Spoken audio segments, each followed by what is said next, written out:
The words landed like a slap. "Everyone, let me introduce the woman we all have to tolerate tonight." I felt the room lean forward before the punchline even came. Sophia lifted her champagne glass, smiling like she was doing me a favor. "My husband's mother. Isn't she memorable?" Laughter rippled across the ballroom, polite at first, then louder, freer, as if permission had been granted. Someone near the head table snorted. Someone else clapped. I stood there under the warm glow of chandeliers, my spine straight, my hands perfectly still, while 100 strangers decided it was acceptable to laugh at me. At my own son's wedding, the wedding I paid for, the band kept playing, oblivious. The waitstaff froze, unsure whether this was part of the program. My son stood beside his new wife, smiling too late, too stiff, like he was trying to catch a train that had already left the station.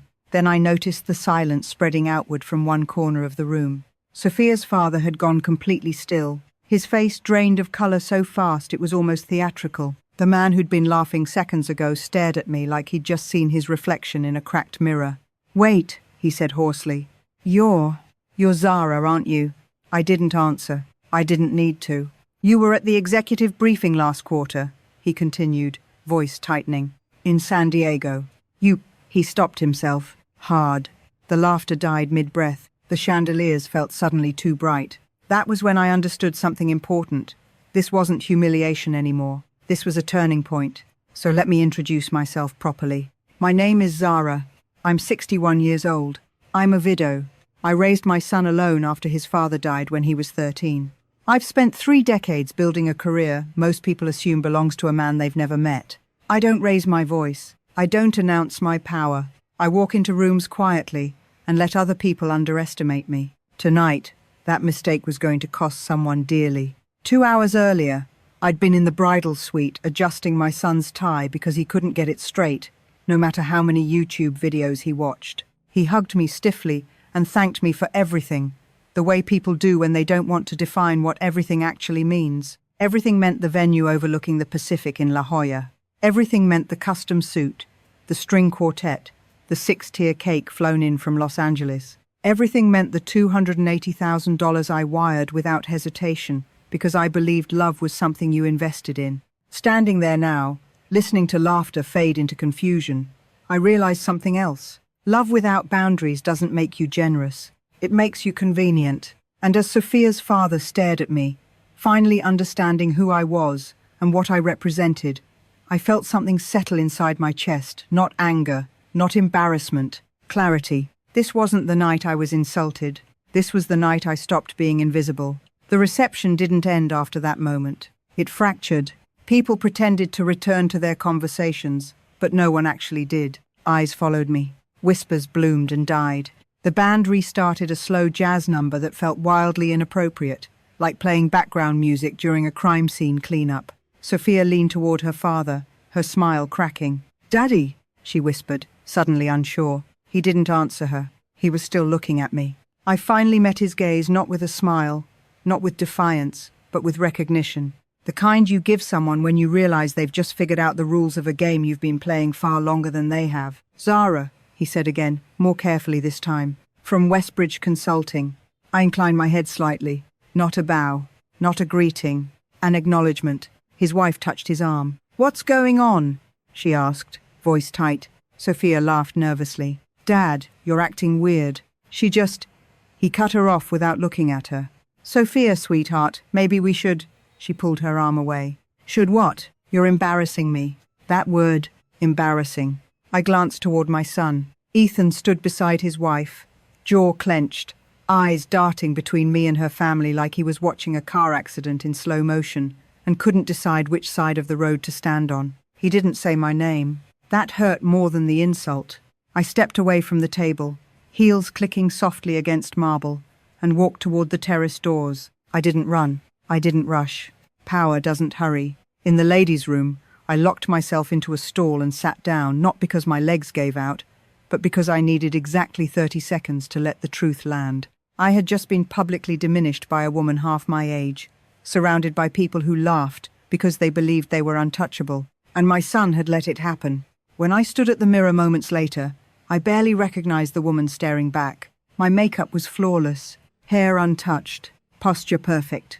But my eyes were different. They looked awake. I washed my hands slowly, dried them carefully, and checked my phone. One new message from my assistant. Just confirming, board materials are finalized. Monday, 8:30 a.m. Redwood conference room. I stared at the screen and felt something dangerous bloom behind my ribs. Monday. I reapplied my lipstick not because I needed it, but because ritual matters. Then I walked back into the ballroom. Sophia's father intercepted me halfway. "Zara," he said, too quickly. "May I speak with you?" "Of course," I replied calmly. Sophia followed us, heels clicking, confusion curdling into suspicion. "Why are you talking like you know her?" her father swallowed. "Because I do." I watched realization dawn too slowly on Sophia's face. She had never bothered to ask questions about me. Not really. She'd been too busy deciding what category I belonged in. "Well?" she demanded. "What is this about?" Her father exhaled. "Zara led the acquisition review that nearly shut down our expansion last year." The color drained from Sophia's cheeks. "I didn't shut it down," I corrected gently. "I delayed it. There's a difference." Sophia laughed, brittle. "You're exaggerating. Dad, she's just Ethan's mum." Her father's voice dropped. "She's also the woman the board listens to when she speaks." Silence pressed in around us. Sophia looked at me again, really looked this time. Not at my dress, not at my age, but at the way I stood, the way her father deferred without realizing it. "You never said any of this," she whispered. I smiled not unkindly. "You never asked." Ethan finally stepped forward. "Mum, maybe we should talk somewhere private." "Mum," now he said it. I turned to him. "Later," I said softly. "Tonight is your wedding." Relief flashed across his face. He thought that meant I was letting it go. I wasn't. Sophia crossed her arms. "So what? Are we supposed to apologize now because you're disheartened?" I studied her for a moment. She was beautiful, privileged, terrified. "No," I said. "You're supposed to apologize because you were cruel." Her mouth opened, closed. Her father cleared his throat. "Zara, perhaps we could meet next week, just to clarify expectations." "Monday works," I said. "My office." His shoulders stiffened. "Of course." I turned back toward the table. Behind me, I heard Sophia hiss. "Why didn't you tell me she was someone?" "Someone." I walked away before she could finish the sentence. As I reached my seat, Ethan touched my arm. "Mum, please don't make this harder than it has to be." I looked at his hand on my sleeve and then up at his face. "You already did," I said quietly. And that's when I realized the insult wasn't the beginning of the story. It was the invitation. Because everything I had built, every late night, every risk, every silent sacrifice, had prepared me for this moment. They thought they had humiliated a mother. What they had actually done was wake a woman who was done being convenient. And Monday morning, they were all going to find out exactly who Zara really was. The weekend after the wedding passed in a blur of silence. Ethan didn't call. Sophia didn't text. And for the first time in years, I didn't chase either of them. Monday morning arrived, wrapped in coastal fog, the kind that softens edges and hides consequences until it's too late to turn back. I dressed the way I always did for days that mattered. Charcoal suit, ivory blouse, minimal jewelry, nothing sentimental, nothing soft. At exactly 8:27 a.m., I walked into the Redwood conference room. Daniel Cross was already there. Sophia's father looked smaller in daylight. Not weaker, just less impressive. The confidence he carried at the wedding had been replaced with something brittle, like glass pretending to be steel. Two attorneys sat beside him, both pretending not to notice that I hadn't brought anyone. I never did. "Zara," Daniel said, standing too quickly. "Thank you for meeting with us on such short notice." I took my seat at the head of the table. "You asked for clarification," I said. "I assume you're ready to listen." One of the attorneys cleared his throat. "Miss Zara, we want to address the misunderstanding that occurred at the wedding." "It wasn't a misunderstanding," I replied calmly. "It was an insult." Daniel flinched. "My daughter didn't realize." "I don't care what she realized," I interrupted. "I care what she did." Silence stretched. I opened the folder in front of me and slid a single document across the table. Daniel's eyes flicked down, and the color drained from his face. "This is the finalized board vote from last quarter," I said. "Effective today, I'm assuming interim oversight of your expansion division." One attorney stiffened. "With respect, That division is under Mr. Cross's authority, I finished, which is conditional and revocable. Daniel swallowed. This feels personal. I leaned back slightly. If this were personal, you wouldn't be sitting here. That landed. I stood, walked to the glass wall overlooking the city, and spoke without turning around. You invited me into your family's orbit because you believed I was harmless. Convenient. A woman who could write a check and then disappear politely into the background. I turned back. You were wrong. Daniel nodded slowly. What do you want? There it was. The question men like him always asked when they realized the power had shifted. I want respect, I said. Not fear, not flattery. Respect. For me. And for the boundaries I've been too generous to enforce. One attorney exchanged a glance with the other. And your daughter? Daniel asked carefully. She owes me a real apology, I said. Not because of my position, but because cruelty doesn't become acceptable just because it's wrapped in champagne and laughter. Daniel nodded. I'll speak to her. You already should have, I replied. When I left the room, I didn't feel victorious. I felt lighter. That afternoon, Ethan finally called. Mum, he said, voice strained. Can we talk? We are talking, I replied. There was a pause. Sophia's been struggling. I closed my eyes. She called me what she did because she believed you would tolerate it, I said quietly. And because she believed you had prepared her to. That's not fair. It's accurate. He exhaled sharply. I never said she could disrespect you. No, I said. You just taught her that my feelings were optional. That silence was heavier. Mum, he said finally. I just wanted things to be easy. I almost laughed. Love isn't easy, I replied. It's honest. And honesty requires courage. Another pause. Then, softly. Did I lose you? The question broke something open in me. No, I said, but you came closer than you realize. Sophia's apology came that night. It wasn't dramatic. It wasn't eloquent. It was quiet, shaking, and real. I was afraid of you, she admitted, and instead of dealing with that, I tried to make you small.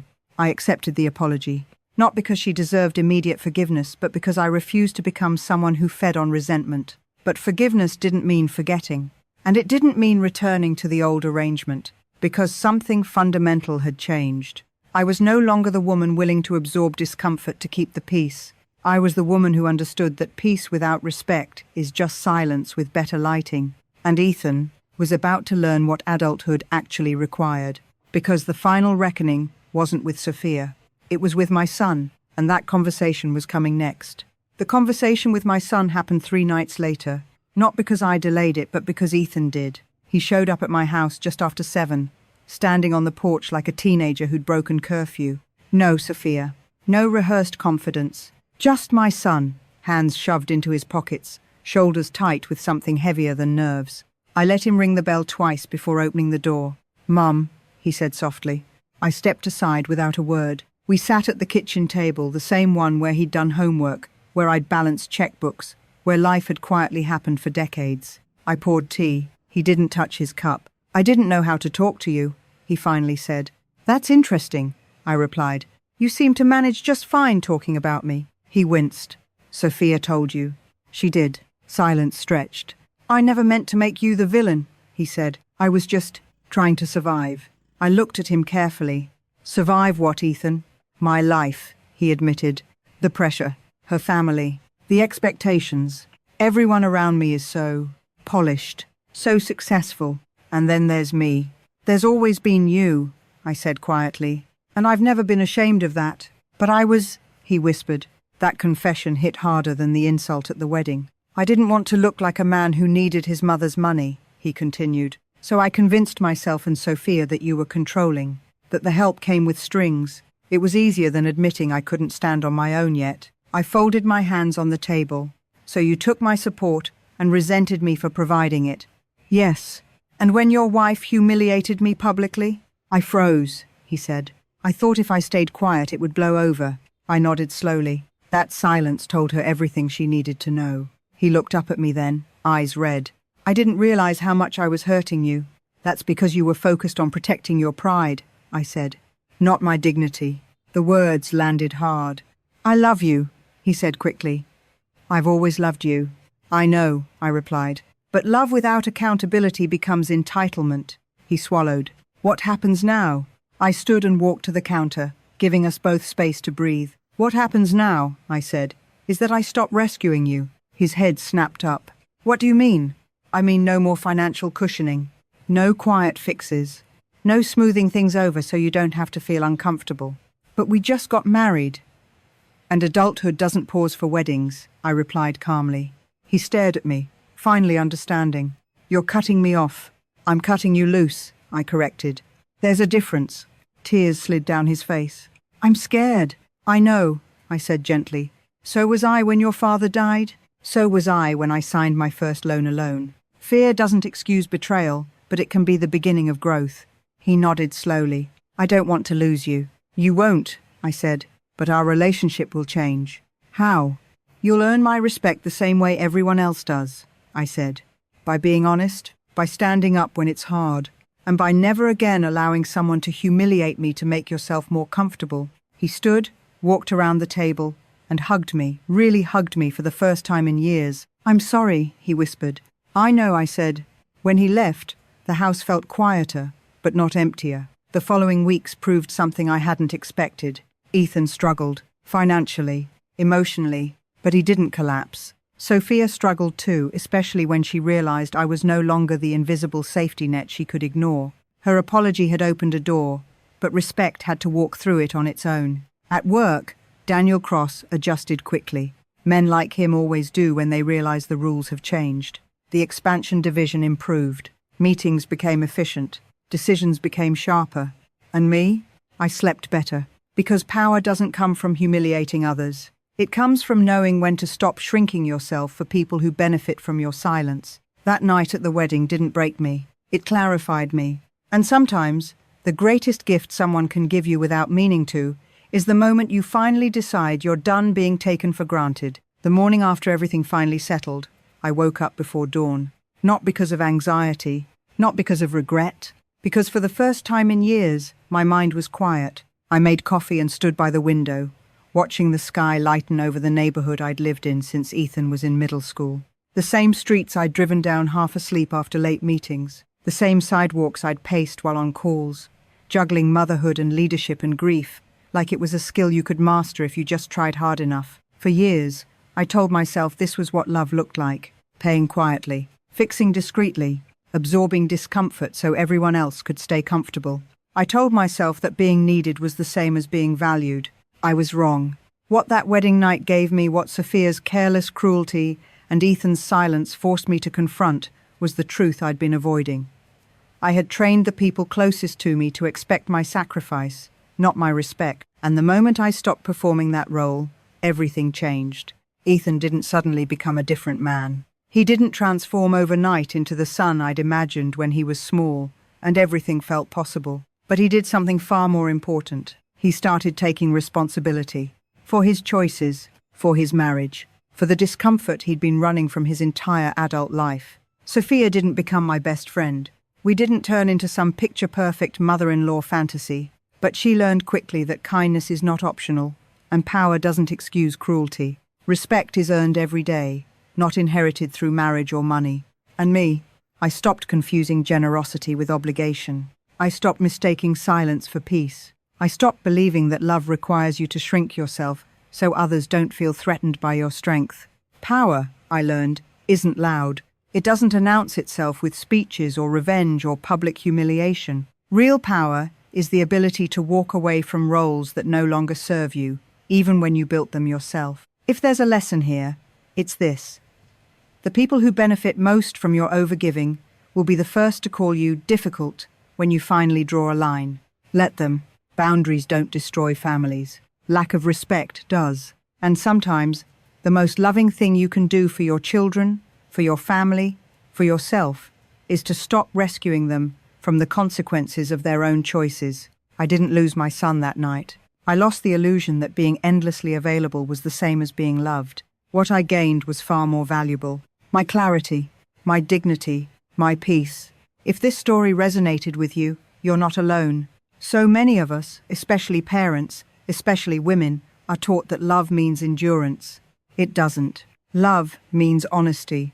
Love means accountability. And love absolutely means knowing when to stop being taken for granted. Thank you for listening. If you've ever been the convenient one, the silent supporter, the person everyone relies on but no one truly sees, share your story in the comments. This channel is for stories like yours, and I promise, the next one goes even deeper.